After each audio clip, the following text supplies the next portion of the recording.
کھلی ڈھیلی شرٹ کے نیچے بلیک ٹراؤزر میں ملبوس اس کے وجود کا حصہ لگ رہی تھی۔ جب خود سے ہی ٹوٹ کر حیا آنے لگی تو ایک نظر بیڈ پر اب بھی تک سوئے زاویہ خانزادہ کو دکھا۔ وہ دبے پاؤں کمرے سے باہر نکل گئی۔ تیری نظر کی منتظر لڑکی در بدر بھٹک جائے تو کیا، یہ چنچل مزاج سی لڑکی پنکھے سے لٹک جائے تو کیا۔ عبدالوہاب اشرف لٹرلی بہت اچھا شعر ہے، مزے کا۔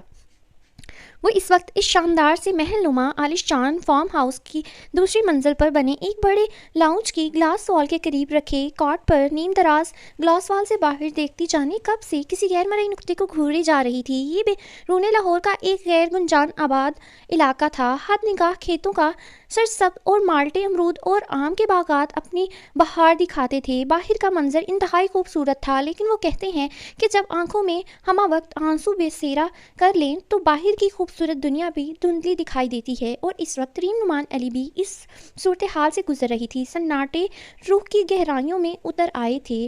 اسے اب لگتا تھا کہ اس کے اندر کا خالی پن اب دنیا کی کسی چیز سے نہیں بڑھ سکتا۔ مسئلہ صرف یہ تھا کہ وہ بے مہر بے حس ہر چھائی شخص دل کی دنیا کا پہلا اور آخری مکین تھا۔ اس سے پہلے کب دل کے نخاہانوں میں چھپے جذبات لکھا بھی چھپے ہی ہے، ٹھیک ہے، چھپے جذبے کسی کو یوں سونپے تھے اور اسی نے دل کی دنیا برباد کرتے روح کے بقیے ادھیڑ ڈالے تھے۔ وہ اتنی تکلیف میں تھی کہ فی الحال تو اس کا نام، اس کے الفاظ، حتیٰ کہ فقط اس کا تصور ہی ریم نعمان علی کو اذیت و درد کی نہ ختم ہونے والی سلگتی بھڑکتی بھٹی میں اتار رہا تھا۔ تبھی تو وہ ایک ہفتے سے اس ایک اندیکھی آگ میں جھلستی تیز بخار میں پھنک رہی تھی۔ وہ کب سے ایک ہی پوزیشن میں یوں ہی گمسم بیٹھی تھی۔ نعمان علی ہاتھوں میں ایک پیکٹ لیے اس بڑے سے لاؤنج میں داخل ہوا تو نظر اپنی گڑیا کے ملیح مگر سوگوار چہرے پر پڑی۔ وہ لوگ برہان دل شیر کے کہنے پر یہاں شفٹ ہوئے تھے۔ لٹرلی وہیبہ فاطمہ کے ناولز بہت اچھے ہوتے ہیں، بہت اچھے ہوتے ہیں، آئی لائک دیم موسٹ، ٹھیک ہے، بٹ ان کے ناولز پڑھنے کے لیے نا آپ کو اردو لٹریچر ضرور ہونا چاہیے، کیونکہ بہت مشکل ورڈز ہوتے ہیں۔ میرے جیسے سادہ اردو اور یہ سادہ طبیعت انسان کو نا اردو میں بہت مشکل ہوتی ہے۔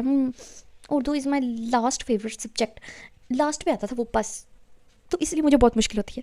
مجھے کچھ لفظوں کا پتہ ہی نہیں لگتا، جیسے اب یہاں ملی ہی بولا گیا ہے سوگوار کا، مجھے کافی زیادہ ناولز پڑھ کے پتہ لگتا تھا اس کا کیا مطلب ہے۔ چلیے آگے بڑھتے ہیں۔ وہ لوگ برہان دل شیر کے کہنے پر یہاں شفٹ ہوئے تھے۔ برہان دل شیر نے تب گھر سے نکلتے وقت انہیں کہا تھا کہ وہ سرونٹ کوارٹر میں رہیں گے، تو نعمان علی آسانی سے مان بھی گیا تھا، مگر پھر یہاں آنے کے بعد ان کے لاکھ منع کرنے کے باوجود یہاں کی ہیڈ ملازمہ نے انہیں فارم ہاؤس کے اندر رہنے کے لیے مجبور کر دیا کہ یہ برہان دل شیر کا حکم تھا جس کی انہیں ہر حال میں تکمیل کرنی تھی۔ نعمان علی نے برہان کو کال کی تو تب بھی برہان دل شیر اپنے موقف سے پیچھے نہیں ہٹا تھا اور سہولت سے یہ کہہ کر اسے منع کیا تھا کہ یہ سب ریم کی شادی تک ہے۔ ریم کی شادی کے بعد تب تو وہ اسے اپنے پرسنل بنگلے میں ڈرائیور کے طور پر ہائر کر لے گا، اسی لیے وقتی طور پر وہ لوگ فارم ہاؤس میں قیام کر لیں۔ تب نعمان علی کو اس کی بات ماننا پڑی۔ نعمان علی نے اپنی بچی کے چہرے کو ایک نظر دیکھا اور ایک افسردہ سی سانس اپنے اندر کھینچی۔ نعمان علی جانتا تھا اس کی گڑیا کی پوری دنیا ہی بدل گئی ہے، کہ اگر وہ پہلے والی ریم ہوتی تو جو بڑے بڑے خواب اس نے دیکھے تھے اور جتنی وہ نعمان علی سے بھی 4 ہاتھ آگے خوددار تھی، اپنے باپ کو کبھی اس فارم ہاؤس میں رہنے نہیں دیتی۔ اس کے تمام خواب کیسے آنکھوں میں اپنے آپ مر گئے تھے۔ نعمان علی یہ بھی جانتا تھا کہ وہ بظاہر اپنے باپ کے سامنے چٹان سی بہادر بن کر کھڑی تھی، مگر اندر سے بری طرح شکست و ریخت سے دو چار بالکل ٹوٹ پھوٹ گئی تھی۔ اس نے تب سے اپنے باپ کے سامنے ایک آنسو بھی نہیں بہایا تھا، مگر یہ آنسو اس کے اندر گرتے ادھر آنا ہے اس نہیں آنا، ٹھیک ہے، اس لکھا ہوا ہے، اسی اندر ہی اندر تیزاب کی طرح جلا رہے تھے۔ اس لیے تو وہ ایک ہفتے سے بیمار تھی۔ اس حادثے کے بعد ایک باپ اپنی لاڈلی بیٹی کے چہرے پر ایک مسکان تک دیکھنے کو ترس گیا تھا۔ وہ اب اپنے باپ کو نخرے بھی نہیں دکھاتی تھی، جو ملتا چپ چاپ خاموشی سے زہر مار کر لیتی، نہ ہنستی بولتی تھی، مگر نعمان علی کے سامنے ایسی پریٹینڈ کرتی تھی کہ جیسے کچھ ہوا ہی نہیں ہو۔ نعمان علی آگے بڑھا، ریم دیکھو میں اپنی گڑیا کے لیے کیا لایا ہوں۔ نعمان علی نے اسے پکارا تو وہ چونک کر سیدھی ہوئی تھی۔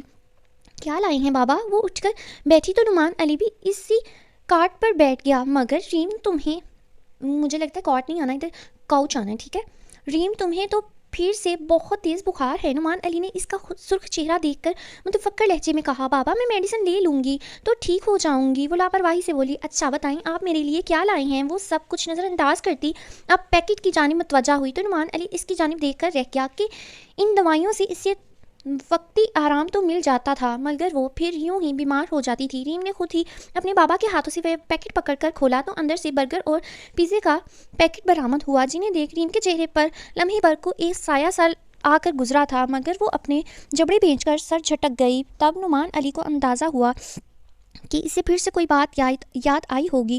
ریم میری گڑیا، ایک بات مانو کہ اپنے بابا کی وہ جو اب محض زندہ رہنے کو کھانا زہر مار کیا کرتی تھی، اب کھانے کا ڈبہ اپنے باپ کو دکھانے کے لیے بڑے شوق سے ان پیک کر رہی تھی۔ نعمان علی کے گہرے لہجے میں کہنے پر چونک کر ان کی جانب متوجہ ہوئی۔ جی بابا کہیں بلکہ حکم کریں۔ ریم نے پیکٹ سائڈ پر رکھا اور ہم تنگوش ہوئی۔ میری بچی، نعمان علی نے اپنی بیٹی کا معصوم چہرہ اپنے ہاتھوں کے پیالے میں بھرا، اپنے دل کی ہر بات اپنے بابا کو بتا دو، اپنے اندر کا تمام غبار نکال باہر کرو جو تمہیں اندر سے کھوکھلا کر رہا ہے، کہتے ہوئے نعمان علی کی آواز بھی بھرا گئی تھی۔ تب ریم اپنے بابا کے سینے سے لگی تھی اور پھر بلک بلک کر رو دی۔ وہ اتنا روئی کہ نعمان علی کو ریم کو سنبھالنا مشکل ہو گیا۔ نعمان اس کا سر تھپکتا رہا اور وہ بڑی دیر تک پھوٹ پھوٹ کر روتی رہی۔ ریم میری گڑیا، نعمان علی نے لاڈ سے بیٹی کا اس بیچاری کو میں نے بیٹا بنا دیا ریم کو وہ مجھے کہے گی سحر تم دفعہ ہو جاؤ، تم نے میرا جنڈر ہی بدل دیا، تمہارا کچھ نہ رہے نعمان علی نے لاڈ سے بیٹی کا ماتھا چوما۔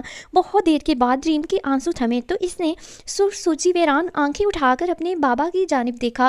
بابا میں آپ کی اچھی بیٹی نہیں ہوں نہ، وہ ہچکیوں ایک سیکنڈ یہ نہیں ہوں کے ساتھ جو اینڈ میں نہ آیا نا وہ ساتھ ہوتا زیادہ مزہ آتا، اس طرح بھی لائن بنی تھی۔ بابا میں آپ کی اچھی بیٹی نہیں ہوں نا، وہ ہچکیوں کے دوران بمشکل بول پائی۔ نعمان علی نے اپنے جگر کے ٹکڑے کو اپنے سینے میں بھینچا۔ ایسا کچھ نہیں ہے میری بچی، تم تو میرا غرور ہو، میری آنکھوں کا نور ہو۔ نعمان علی نے اس کی پشت تھپ تھپائی۔ نہیں، میری وجہ سے سب کے سامنے آپ کا سر جھک گیا۔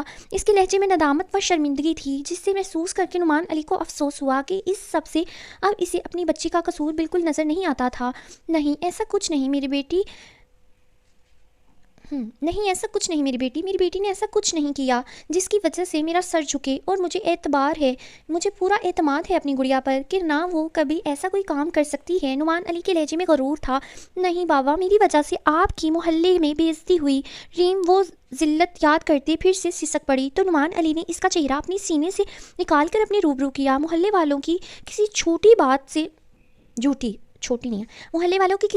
سے مجھے کوئی فرق نہیں پڑتا گڑیا، مجھے صرف اتنا معلوم ہے کہ میری بچی نے ہر حادثے کا مقابلہ بڑی بہادری سے کرتے اپنی عزت کی حفاظت کی، اور مجھے اپنی بچی پر ناز ہے۔ نعمان نے پھر سے کہتے اس کے ماتھے کو چوما تھا۔ اب اگر اپنے بابا کی اچھی بیٹی رہنا ہے تو پھر سے ویسی ہی بہادر بن جاؤ اور جلدی سے ٹھیک ہو جاؤ، مجھے میری پہلی جیسی گڑیا چاہیے۔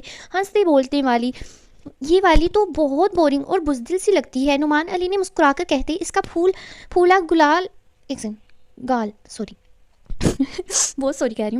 مسکرا کر کہتے اس کا پھولا گال کھینچا تو ہچکیوں کے دوران وہ بھی ہلکا سا مسکرا دی۔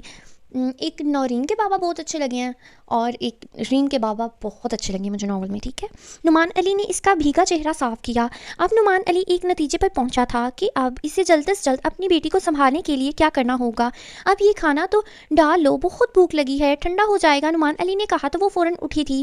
اس سے پہلے کچن میں جاتی ملازمہ خود ہی اسے برتن پکڑا گئی۔ اس نے کھانا نکالا تو وہ دونوں کھانا کھانے لگے۔ دونوں نے کھانا کھایا تو نعمان اسے اس کے کمرے میں لایا، اسے میڈیسن دی اور بستر پر کمفرٹر میں لٹا دیا۔ ریم نے ضد کر کے اپنا سر اپنے بابا کی گود میں رکھا۔ ریم، نعمان علی نے اسے پکارا۔ جی بابا، ریم نے آنکھیں موندے جواب دیا۔ میری گڑیا اب آگے کیا کرنا چاہتی ہے، پڑھنا نہیں ہے کیا؟ نعمان علی کے سوال پر ریم کی روح کو ایک مرتبہ پھر سے کچوکا لگا تھا، تبھی وہ ہراساں سی اٹھی اور پھر سے اپنے بابا کے سینے سے لپٹ گئی۔ دل چیخ اٹھا تھا، میں چاہتی ہوں کہ بس ایک بار اسے میری ایسی یاد آئے کہ اس کا دل تڑپ کے قیامت کر دے، یہ لکھا ہوا ہے، تڑپ کر قیامت کر دے، بس ایک لمحے کے لیے وہ سب محسوس کرے جو مجھ پر گزری تھی، بس ایک بار وہ میری اذیت جی لے، میری ہر تکلیف آسان ہو جائے گی۔ بابا میں کچھ نہیں چاہتی، کچھ بھی نہیں، آپ کبھی مجھے اکیلے مت چھوڑنا، میرے لیے ہر فیصلہ آپ کریں گے، میں کچھ نہیں جانتی، میں کچھ نہیں چاہتی۔ وہ پھر سے سسک پڑی۔ اچھا ٹھیک ہے، ایسا ہی ہوگا، سو جاؤ، آرام کرو، اب مزید نہیں رونا۔ نعمان علی نے نرمی سے اسے تھام کر بستر پر لٹایا اور اس کا سر تھپکا تو دوا کے زیر اثر وہ اس قدر رونے اور ذہنی و جسمانی تھکاوٹ کے باعث جلد گہری نیند سو گئی۔ نعمان علی نے ایک گہری سانس خارج کی اور کمرے کمرے کا دروازہ لاک کر کے باہر نکل آیا کہ تبھی اس کا فون رنگ ہوا۔ نئی نئی شادی کے بعد وہ اپنے آبائی گاؤں سے لاہور شفٹ ہوا تھا تو اس کے پاس یہ نمبر تھا جو کہ اب نعمان علی برہان دلشیر کے کہنے پر اپنا دوسرا نمبر بند کر کے پھر سے یہی ایکٹیو کروا چکا تھا، اور اس نمبر پر اپنے گاؤں کے پرانے جگری دوست علی اکبر کی کال آتی دیکھ وہ مسکرایا تھا۔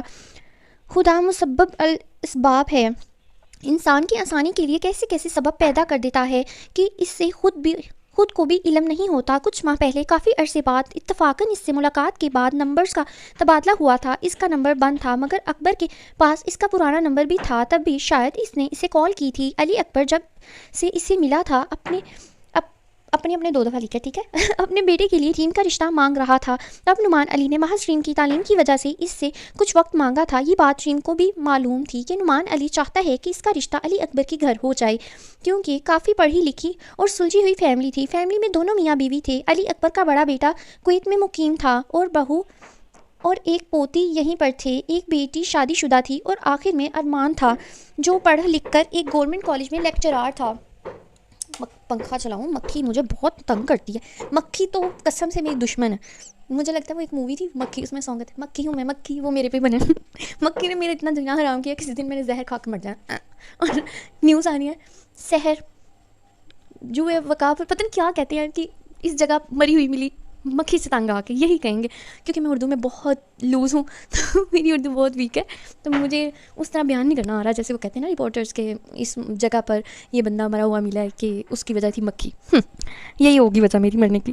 نعمان علی نے کال اٹینڈ کی تھی، اور ایک سیکنڈ میں زیادہ ہی آگے چلی گئی۔ علی اکبر کا نہیں ادھر بھی نہیں تھے، جو پڑھ لکھ کر ایک گورنمنٹ کالج میں لیکچرار تھا، صحیح شروع کیا تھا میں نے آگے سے۔ نعمان علی نے کال اٹینڈ کی تھی اور چند ضروری باتوں اور حال احوال پوچھنے کے بعد علی اکبر نے پھر سے اپنا مدعا بیان کیا تھا۔ یار نعمان علی، اب تو کوئی ہاں یا نہ میں جواب دے دے دو، میرے بیٹے نے، یہ کیا بات ہے، یہ دے اور دو اتنا علیحدہ لکھا ہوا ہے، ہاں یا نہ میں جواب دے دو، میرے بیٹے نے شادی کے لیے جلدی مچائی ہوئی ہے اور میں چاہتا ہوں کہ ریم بیٹی ہی میری بہو بنے، الحمدللہ، کم از کم رشتے کے ہاں تو کر دو نا، تاکہ ہمیں کوئی آسرا لگا رہے، شادی بے شک بچی کے پیپرز کے بعد کر دینا۔ علی اکبر کا لہجہ پیار بھری دھونس اور عاجزی لیے ہوئے تھا۔ نعمان علی نے تشکر کے احساس سے آسمان کی جانب دیکھا۔ میری طرف سے رشتہ پکا سمجھو اکبر، مگر میں چاہتا ہوں کہ بچوں کے درمیان منگنی کی بجائے ڈائریکٹ نکاح جیسا مضبوط بندھن بندھے۔ اگلا جمعہ اس نیک کام کے لیے کیسا رہے گا؟ اور نکاح کے بعد رخصتی کا واہ ویلا مچایا تو تمہارے دانت توڑ دوں گا۔ ہاں، گڑیا کے اینول پیپرز کے بعد رخصتی کا وقت دوں گا، تب تک میری تیاری بھی مکمل ہو جائے گی۔ نعمان علی نے ہلکے پھلکے انداز میں کہتے مقابل کو زندگی کی سب سے اچھی خبر سنائی تو علی اکبر پھولے نہ سمایا۔ نعمان علی، تم نے آج مجھے زندگی کی سب سے بڑی خوشی سے نواز دیا یار، تم نے ہمیں اپنی زندگی بھر کی جمع پونجی اپنی بچی کی صورت دینی ہے، اسی لیے ہمیں اور کچھ بھی نہیں چاہیے، کچھ بھی نہیں۔ وہ سر خوشی سے بولے تھے، یہ کون سا عالم ہوتا ہے، وہ سرے خوشی سے بولے تھے، جانتا ہوں، بتانے کی ضرورت نہیں۔ نعمان علی مسکراتے کہا، نیم مسنگ، اور نعمان علی نے مسکراتے کہا، اچھا اب میرا دماغ کیوں کھا رہے ہو، فون رکھو، یہ خوشخبری ارمان اور اس کی ماں کو تو سنا دوں، اور ہمیں تو نکاح کی تیاریاں بھی کرنی ہے، نکاح کا جوڑا لانا ہے اور پتہ نہیں کیا کیا۔ ان کی آواز پرجوش تھی۔ نعمان علی ہنس پڑا، تم ہی بکواس کیے جا رہے ہو، اور نکاح کا جوڑا میں خود لاؤں گا، باقی جو کرنا ہو کر لینا، ٹھیک ہے، اللہ نگہبان۔ نعمان علی نے اطمینان سے کہتے فون رکھا اور طمانینت کے گہرے احساس سے ایک لمبی سانس کھینچی۔ ریم کو بتانے سے پہلے اسے برہان دلشیر سے بھی بات کرنی تھی۔ اس وقت عصر کا وقت تھا۔ نعمان علی نے برہان کو کال ملائی تھی جو کہ دوسری بیل پر ریسیو کر لی گئی تھی۔ وہ جو گھمنڈی مغرور اور امارت ہاں یہ لکھا ہوا ہے، وہ جو گھمنڈی مغرور اور امارت پسند کہلاتا تھا، اس کی اس سافٹ سائڈ نے نعمان علی کو اس شخص سے متاثر کیا تھا۔ السلام علیکم سر، کیسے ہیں آپ؟ نعمان علی نے بات کا آغاز کیا تھا۔ وعلیکم السلام، کیسے ہو نعمان علی؟ کوئی خاص بات ہے؟ وہ آفس میں موجود مصروف سے انداز میں بولا تھا۔ ہاں جی، میں نے آپ کو مطلع کرنا تھا کہ میری بچی نے اس حادثے کا بہت گہرا اثر لیا ہے خود پر، اور وہ بیمار رہنے لگی ہے، اس لیے میں نے فیصلہ کیا ہے کہ میں اس کی شادی کر دوں۔ نعمان علی کے لہجے میں ایک سکون و اطمینان تھا۔ پھر مختصر اس نے اپنے دوست اور اس کی فیملی کے بارے میں برہان دلشیر کو تمام تفصیلات سے آگاہ کر دیا اور اس کی تعلیم۔ برہان دلشیر نے گہرا سانس اپنے اندر کھینچے استفسار کیا، جانے کیوں مگر اسے اتنی جلدی؟ اسی جمعے نکاح والی بات ایک آنکھ نہ بھائی تھی، میں نے رشتہ پکا کر دیا ہے، اسی جمعے کو نکاح جیسا فریضہ انجام پا جائے تو پیپر کے بعد ہی رخصتی دوں گا۔ نعمان علی تو جیسے ساری باتیں طے کیے بیٹھا تھا۔ ٹھیک ہے، سارا انتظام ہو جائے گا، تم فکر مت کرو، اور بالکل ٹینشن فری ہو کر ساری تیاری کرو۔